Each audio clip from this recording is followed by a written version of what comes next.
नमस्कार मित्रांनो, पिंगा ग पोरी पिंगा या मालिकेच्या आजच्या भागात आपण बघणार आहोत. आता तेजा एकाच आठवड्यात लग्न कसं करायचं म्हणून टेन्शनमध्ये असते. तेव्हा ती म्हणत असते, एवढ्या कमी दिवसात कसं मॅनेजमेंट करायचं, माझं तर ना डोकंच बधीर झालंय. पुढे ती म्हणते, एका आठवड्यामध्ये आपल्याला हर्षितकडच्या लोकांचा मानपान, त्यानंतर हॉल बुकिंग, संगीत, मेहंदी हे सगळे प्रोग्राम्स त्यांना हवे आहेत. तेव्हा या सगळ्यांचं बुकिंग करावं लागेल. कसं होईल सगळं? तेव्हा मिठू म्हणते, आपण एक काम करूया, आपण चेकलिस्ट लिहूया आणि त्याच्या अकॉर्डिंगली सगळे काम करूयात.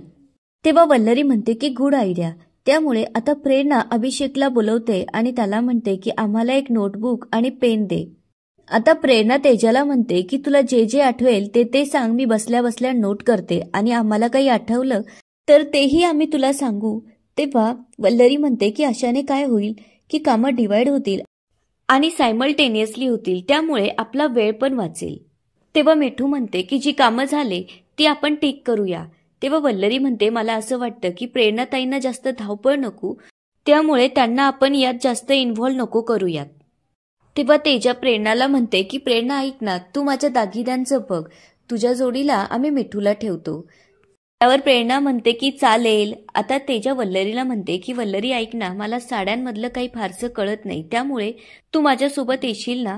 त्यावर वल्लरी म्हणते की तेजाताई, हे काही विचारणं झालं का? नक्की येईन तेजाताई, असं म्हणत वल्लरी म्हणू लागते, बरं मी काय म्हणतेय की मिठूताईंना मेकअप आर्टिस्ट वगैरे याचं जास्त नॉलेज असल्यामुळे हे काम आपण त्यांच्यावर सोडूया. व प्रेरणा म्हणते की काय काय कामं झाली हे सगळं मी चेकलिस्टमध्ये चेक करत राहीन बसल्या बसल्या. तेव्हा मिठू तेजाला म्हणते की तेजा, झालं की नाही सगळं सॉर्ट आऊट? आता प्रेरणा म्हणू लागते की असं मॅनेजमेंट करू की कोणाला नाव ठेवायला सुद्धा जागा उरणार नाही. तेव्हा वल्लरी म्हणते, आणि 8 दिवसामध्ये कसं काम होत नाही हेच बघतो आम्ही. तेजाताई, उगाचच तुम्ही टेन्शन घेत होतात. त्यावर तेजा म्हणते की कोण टेन्शन घेत होतं? मी तर घेत नव्हते बाबा, असं म्हणून आता सगळेजण हसू लागतात. आता इकडे चित्रा आंटी हर्षितच्या बाबांना म्हणत असते की एकतर ती मुलगी मला पसंत नाहीये आणि तिच्यामुळे माझा मुलगा मला उलटून बोलायला शिकलाय. त्यावर त्याचे बाबा म्हणतात की बस कर आता चित्रा, आता लग्नाला हो म्हणालीयस ना, त्यामुळे आता खुशी खुशीने लग्नात सामील हो. असं म्हणत आता ते तिच्याजवळ येऊन तिला धमकावतात, एक गोष्ट लक्षात ठेव की याच्यानंतर मी कुठलंच नाटक सहन करणार नाही, असं म्हणून ते तिथून जातात. तितक्यात आता इंदुमती चित्राला भेटायला आलेली असते. आता चित्रा आंटी इंदुमतीला विचारू लागतात की तुम्ही इथं कशात? त्यावर इंदुमती म्हणते की मला काही महत्वाचं बोलायचं होतं म्हणून मी इथे आलीये. आता इंदुमती चित्राला म्हणू लागते की मला सांगा, तुमच्या मुलाचं म्हणजेच हर्षितचं अचानक वागणं बदललं ना? तो अचानक नाही बदलला बरं का, माझी सून म्हणजे माझी बहू, तिने त्याचे कान भरले आहेत. तुमचा हर्षित एकदम शांत मुलगा आहे बरं का, मला तो गहरा आवडतो. पुढे ती म्हणते की तुमचा मुलगा हर्षित कधी आत्महत्याच्या गोष्टी करू शकतो का? पण या वल्लरीने त्याच्या डोक्यामध्ये ही गोष्ट घातलीये, त्यामुळे तुम्ही लग्नाला तयार व्हाल असा तिचा डाव होता. आता या गोष्टीचं चित्राला जरा आश्चर्यच वाटू लागतं. तेव्हा इंदुमती म्हणते, काय ना, तुम्ही माझ्या सहेलीसारखे आहात, त्यामुळे मी तुम्हाला ही गोष्ट सांगायला आले. आता इंदुमती सांगू लागते की माझी बहू वल्लरी खूप खराब आहे बरं का, तिचा तुम्हाला तुमच्या मुलापासून वेगळा करायचा डाव आहे. आता इंदुमती म्हणते की तुम्हाला आणखी एक महत्वाची गोष्ट सांगायचीच राहिली, ती मिठू आहे ना, तिचं आणि तुमच्या हर्षितचं प्रेम होतं, पण ही तेजामध्येच आली आणि दोघांना वेगळं केलं. बिचारी मिठू खूप चांगली पोरगी आहे बरं का, तीच तुमची बहू व्हायला पाहिजे होती. बघा बाई आता काय करायचं. अशा प्रकारे आता इंदुमतीने चित्रा आंटीचे कान भरलेले असतात, त्यामुळे त्या मनात विचार करू लागतात की या वल्लरीला आता मी सोडणार नाहीये. मुझे मेरे बेटे से अलग करने की कोशिश कर रही है, अब तो मैं इसे मजा चखाऊंगी. आता इकडे तेजा हर्षितसाठी कॉफी घेऊन येते. आता हर्षित कॉफी पितो आणि तेजाला म्हणतो, कॉफी तो बहुत बढ़िया बनाई है. पुढे तो म्हणतो की लग्न जरा घाईघाईतच होतंय, त्यामुळे खूप कमी दिवसात आपल्याला तयारी करावी लागेल. असं म्हणत हर्षित म्हणतो, पण ॲटलिस्ट आपलं लग्न तर होतंय. असं म्हणून ते दोघंही हसू लागतात. आता हर्षित तेजाला म्हणतो की तुला काहीतरी सांगायचंय. असं म्हणत तो तिची माफी मागतो आणि म्हणतो, मी जे काही वागलो त्यासाठी सॉरी. तेव्हा तेजा म्हणते, तू का सॉरी म्हणतोय? सॉरी तर मी म्हणायला हवं होतं, कारण मी तुला खूप वाईट आणि नको नको ते बोलले. तेव्हा हर्षित म्हणतो, चला सॉरी तर एकमेकांपर्यंत पोहोचलं आणि आपण असंच एकमेकांना समजून घेऊ. तेव्हा तेजा म्हणते, आपण वल्लरी प्रेरणासारखा नाही तर त्यांच्यापेक्षा बेटर संसार करून दाखवू. तेव्हा हर्षित तिला म्हणतो की मला तुला एक प्रॉमिस द्यायचंय की तुझ्या प्रत्येक प्रॉब्लेममध्ये मी तुझ्या सोबत राहीन. तेव्हा तेजा म्हणते, मलाही तुला एक प्रॉमिस द्यायचंय. पुढे ती म्हणते की लग्न हे विश्वासावर असतं, त्यामुळे हे नातं वर्क व्हावं म्हणून जे जे करावं लागेल ते सगळं करेन मी. शेवटी मला तुझ्या आईवडिलांची आदर्श सून व्हायचं आहे. आता इकडे सगळेच जण लग्नाच्या शॉपिंगसाठी आलेले असतात. तेव्हा चित्रा आंटी तेजाच्या आईला म्हणते की आपण सगळ्यात आधी आमच्या पाहुण्यांसाठी खरेदी करूया. तेव्हा तेजाची आई म्हणते की चालेल. आता तेजाची आई तेजाला आणि वल्लरीला म्हणते की तुम्ही दोघी लग्नाच्या साड्या चॉईस करा. तेव्हा मनोज म्हणतो की आम्ही नवरदेवाच्या कपड्यांचं बघतो. असं म्हणत आता जे ते आपापली खरेदी करू लागतात. इकडे चित्रा आंटी तेजाच्या आईला म्हणते की आमच्या पाहुण्यांसाठी जरा चांगल्या साड्या काढा. तेव्हा चित्रा आंटी दुकानदाराला म्हणते की मीडियम रेंजच्या पण चांगल्या साड्या दाखवा. आता हे सगळं तेजाचे वडील बघत असतात. त्यांना जेव्हा 4-5 हजारापर्यंत साड्या दाखवतात तेव्हा चित्रा आंटी नाराज होतात आणि म्हणतात, देखिए हमारे यहाँ पे जब लड़के वालों के यहाँ औरतें आती है ना, जैसे चाची मामी बुआ, उनको अच्छी अच्छी साड़ियाँ गिफ्ट की जाती है. तेव्हा तेजाचे बाबा म्हणतात की त्यापेक्षा तुम्ही चॉईस का नाही करत. तेव्हा चित्रा आंटी म्हणतात की आम्हाला 10-12 हजारापर्यंत साड्या दाखवा. तेव्हा तेजाची आई त्यांना विचारते की साधारण तुम्हाला किती साड्या लागतील. त्यावर त्या म्हणतात की 21-22. हे ऐकल्यानंतर आता तेजाचे वडील तेजाच्या आईला आवाज देतात आणि म्हणतात, तू बघितलंच का, त्यांना जेव्हा साड्या सिलेक्ट करायला लावल्या त्यांनी एकदमच 10-12 हजारांच्या साड्या काढल्या. पुढे ते म्हणतात, प्रश्न पैशांचा नाहीये. तितक्यात वल्लरी आणि तेजाचं लक्ष त्यांच्याकडे जातं. आता तेजा त्यांच्याकडे यायला निघते तेव्हा वल्लरी तिला थांबवते.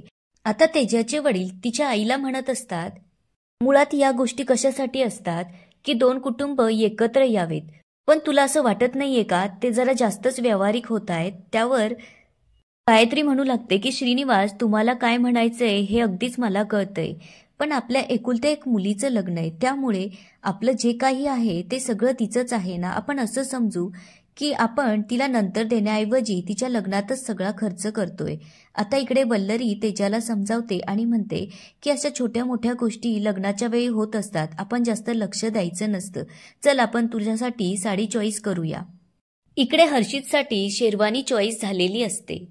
आता तेजाचे वडील जेव्हा बिल पे करतात तितक्यात त्यांच्या मोबाईलवरती पैसे क्रेडिट होतात. जेव्हा ते मागे वळून बघतात तेव्हा त्यांच्या मागे तेजा उभी असते. आता तेजाने त्यांच्या मोबाईलवरती पैसे क्रेडिट केलेले असतात. तितक्यात तिच्या मोबाईलवर सुद्धा पैसे क्रेडिट होतात. तेव्हा ती मागे वळून बघते तेव्हा हर्षितने तिच्या मोबाईलवरती पैसे ट्रान्सफर केलेले असतात. आता हे सगळं चित्रा आंटी चोरून बघत असते. आता इकडे वल्लरी आणि मनोज काही साड्या घेऊन घरी येतात तेव्हा इंदुमती दरवाजा उघडते. आता मनोज इंदुमतीला म्हणतो की आई तुझ्यासाठी सुद्धा साडी आणलीये, बघून घे. हे ऐकल्यानंतर आता इंदुमतीला खूप राग येतो आणि ती वल्लरीकडे येऊन म्हणते की तुला जरा तरी लाज वाटतेय का ग?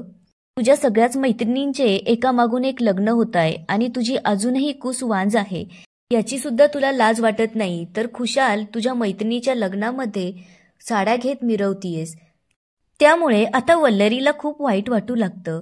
मनोजला आता इंदुमतीचा खूप राग येत असतो. इंदुमती म्हणत असते, आमच्या गावाकडं तुझ्यासारख्या बायांना वांज म्हणतात आणि लग्नासाठी त्यांना कुणी आमंत्रण सुद्धा देत नसतं आणि तू इथे तर तुझ्या मैत्रिणीच्या लग्नाचा शालू घेत फिरतीयेस.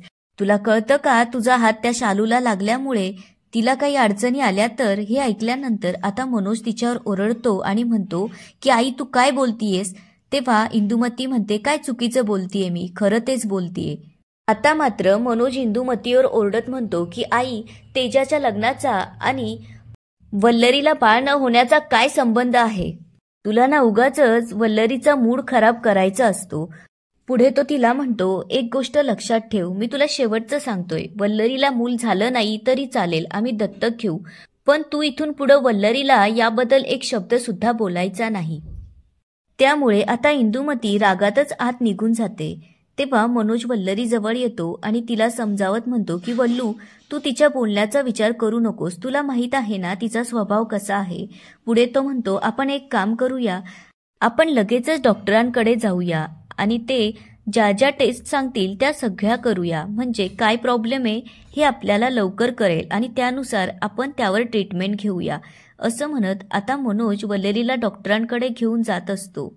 तितक्यात तेजा आणि मिठू तिथे येतात. आता त्यांना बघून तेजा म्हणू लागते, हे काय, आम्ही तुम्हाला भेटायला इथे आलो आणि तुम्ही बाहेर निघालात. त्यावर ते म्हणतात की आमचं जरा काम आहे, आम्ही लगेच येतो, तुम्ही बसा ना.